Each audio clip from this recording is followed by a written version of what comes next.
Hey everyone, Vintage Fan Collector here, and today we have a 1979 Casablanca Zephyr. This fan I got yesterday from work for free. It was just a motor. I had to complete the rest of it with antique white parts, but everything, mounting and stuff, came with it. It just needed blades and arms. So this essentially is a painted over polished brass K63 Zephyr. Not sure where this was installed. It might have been painted over for the use of being a porch fan. But I figured since I got it for free and it is painted over in a really terrible way that it would just be a good beater garage fan for the time being, and it moves more air than the 77 Zephyr that it replaced. That one is so nice, I'd rather not keep it in the garage. So this one is a good replacement for it because I don't have to care about the finish, and it still moves a ton of air. So without further ado, we'll go ahead and start it up on low. It being from 1979, it's interesting that it has a flat canopy. I have seen 78 fans with the bell canopy, and I've seen 79 fans with that, but I've also seen them with flats. So it looks like they just used whatever they had, and it was never really consistent. Has a good low speed, of course, but I'll never use it on low, so yeah. They did paint all the things that I would have never painted if I did this, like the switch cap screws, the variable speed knob, the reverse switch, the flywheel, and part of the motor, and the vent screen. All the screws on the housing as well.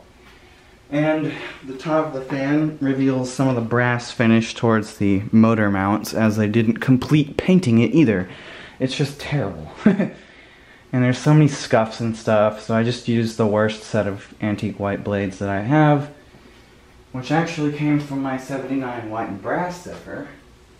And then I just used these 81 Delta brackets here. I know that they don't perfectly match, as the paint is a little bit more of a snowish white, but it's good enough. It doesn't have to match. It's a garage fan.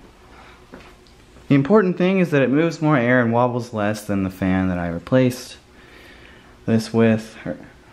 And this one also moves more air. Oh, I already said that. I meant that I don't have to worry about the finish. So this will probably be the garage fan I'm going to keep every time I test a fan. I'm going to put this thing back up, since it's the perfect candidate for having a garage fan. Again, it's something that moves a ton of air. I don't have to care about it that much. So that's exactly what I want out here.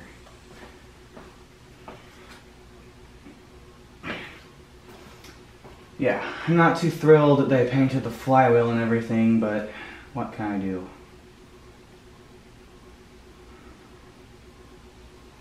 Yeah, and this is another speed I'm never going to use it on.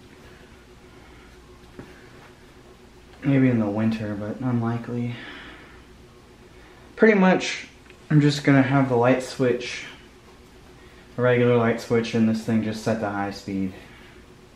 Because that's pretty much what I need right now. It's 102 to, or 104 to, no, now it's 105. Okay. In the garage right now. It's actually 93 outside, but it's always hotter in this garage, which is the insulated garage door.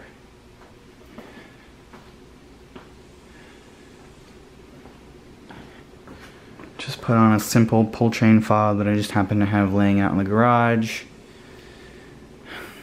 because the pull chain was rather short. I can still reach it, but I kind of like the look of this anyway. And it's good to tell my dad when to stop when he's parking his truck. So it doubles as that feature as well.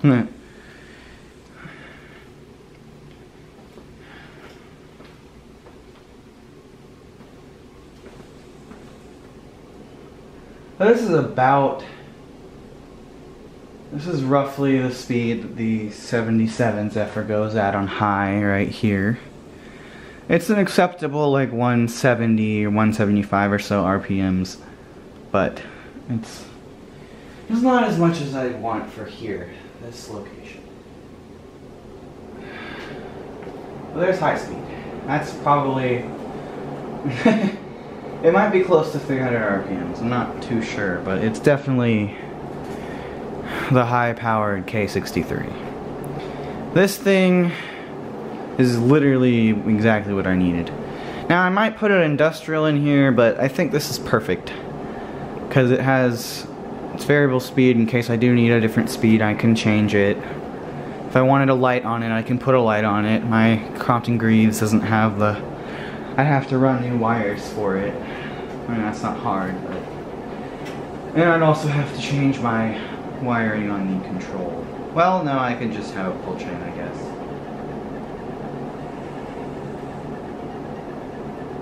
It has a slight squeak because the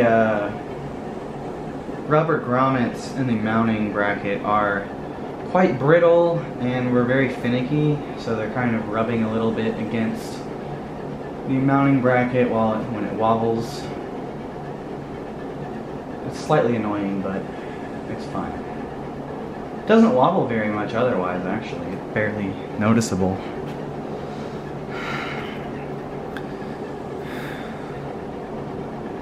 Golly, this thing is perfect. Now it's 106 degrees. Awesome. I'm going to turn off the light switch here and then turn this back on so that whenever I'm done filming, while I clean up and put these lights away, I can have it running on high. Bearings are actually really good as well, which is a little surprising to me as this thing's been like carelessly painted over. I thought the bearings would be kind of stiff. They're actually perfect, so that's nice. So it's more of one of those, like, it looks like crap, but it's like a sleeper per se, in that sense that you expect it to be terrible, a terrible runner because of the condition it's in, but it's actually pretty good. I mean, other than the bad paint job, it's actually not in that bad of shape. I mean, it's just a terrible paint job. If you strip it off, I think the brass probably will be fine. But I don't feel like doing that because it's literally imperfect, and there's so many brass 1979 K63 Zephyrs in this town that this isn't that special. Because 79 was one of the heat wave years, so a ton of these were sold. That's why a lot of the K63 fans I've found over the years and worked on are all from 79. Alright, well that pretty much concludes this video. I'm not going to reverse it because I don't really do that. So thank you for watching, and I hope you enjoyed. This has been my 1979 Beater Garage Zephyr. Hope y'all enjoy.